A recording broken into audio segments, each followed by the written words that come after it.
スターダストセミナー2020はキックオフします。よろしくお願いします。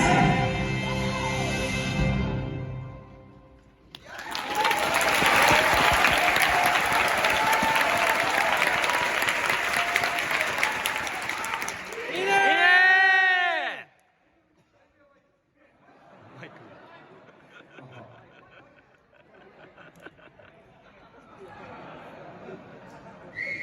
入ってる？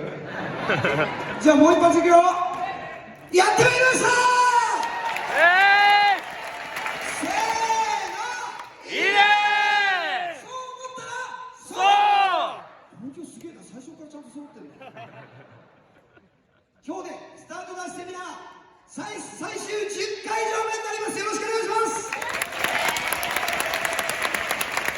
せーの。いいねそしてチャンネル登録今日102万達成しました。よいしょ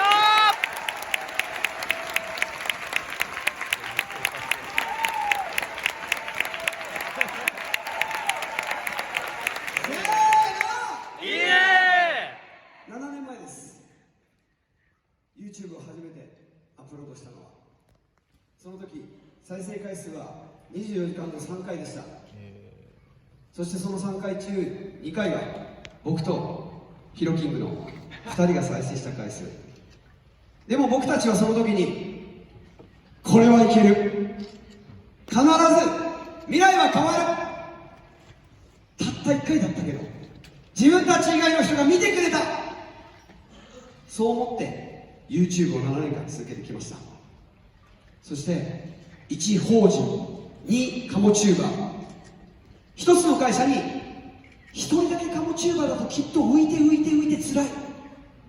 きっとこの会場にもだいぶ浮いてる人来てると思うんですけど、でも2人いれば必ず企業風土は変わる、承認の世界、いいねが広がる、そう思って一つの会社に2人のカモチューバーを増やそうということで、チャンネル登録102万人という目標に向かって7年間やり続けてきました。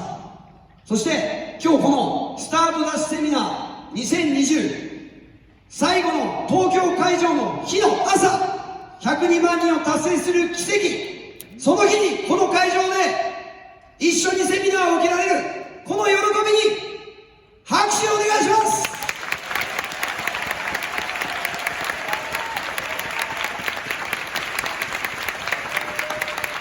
せーの。いいね今日はテンションが高すぎです。